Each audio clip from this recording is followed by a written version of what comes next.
Record వాళ్ళని పిలుస్తున్నారు, వీళ్ళని రమ్మంటున్నారు, అందరినీ ఆహ్వానిస్తున్నారు. మరి మా వంతు ఎప్పుడని అనుకుంటున్నారట తెలంగాణలో కొందరు నేతలు. ఇదేదో పీఠమెక్కించే పదవుల కోసమో అధికార పార్టీ పిలుపుల కోసమో కాదు. అంతకు మించిన ఆతృత, ఎదురుచూపులు దేనికోసం?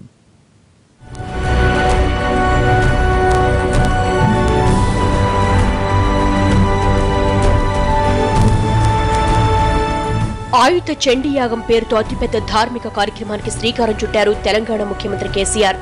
1500 మంది ఋత్విక్కులు, 101 హోమగుండాల్లో 5 రోజుల పాటు నిర్విఘ్నంగా పూజలు చేసే మహత్తర కార్యం అది. మెదక్ జిల్లా ఎర్రవెల్లిలోని సీఎం కేసీఆర్ ఫామ్ హౌస్ పరిసర ప్రాంతాల్లో ఈ నెల 23 నుంచి 27 వరకు ఈ కార్యక్రమం జరగనుంది. దేశంలోనే కనీవిని ఎరుగని రీతిలో జరగబోయే చండీయాగానికి సామాన్యుల నుంచి దేశ రాష్ట్రపతి వరకు ప్రముఖులు ఎందరినో ఆహ్వానిస్తున్నారు కేసీఆర్. ఇప్పటికే ఢిల్లీలో పర్యటించి రాష్ట్రపతి ప్రణబ్ ముఖర్జీ, ప్రధాని నరేంద్ర మోడీతో పాటు ఇతర కేంద్ర మంత్రులను ఆహ్వానించిన కేసీఆర్ సోమవారం అమరావతి వెళ్లి ముఖ్యమంత్రి చంద్రబాబు నాయుడిని ఆహ్వానించేశారు.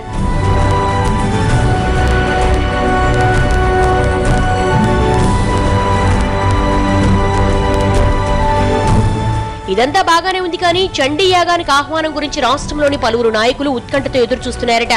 ఢిల్లీ వెళ్లిన కేసీఆర్ కాంగ్రెస్ అధినేత్రి సోనియాని, ఆయన తనయుడు రాహుల్ ని ఆహ్వానించకపోవడం గాంధీభవన్లో చర్చనీయాంశమవుతోంది. హస్తిన వరకు వెళ్లిన కేసీఆర్ కనీసం ఆమెని కలవలేదు, యాగానికి పిలవలేదు. అలాంటిది రాష్ట్రంలో ప్రతిపక్ష నేత అయిన జానారెడ్డిని, మిగతా నేతలను, ఇతర పార్టీల అధ్యక్షుల్ని యాగానికి ఆహ్వానిస్తారా లేదా అన్న చర్చ రాజకీయ వర్గాల్లో జరుగుతోంది. చండీ యాగానికి ఆహ్వానం అందరికీ ఉంటుందా, లేక కొందరికే పరిమితమా అని చర్చించేసుకుంటున్నారట.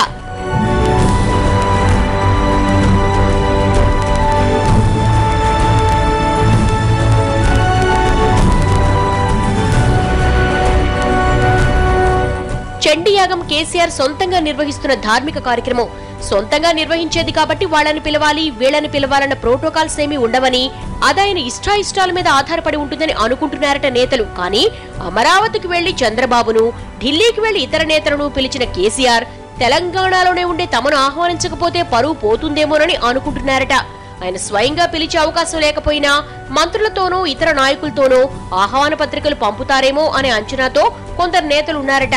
అయితే యాగానికి ఇంకా సమయం ఉంది కాబట్టి ఈలోగా ఏం చేస్తారో చూడాలి అని అనుకుంటున్నారట.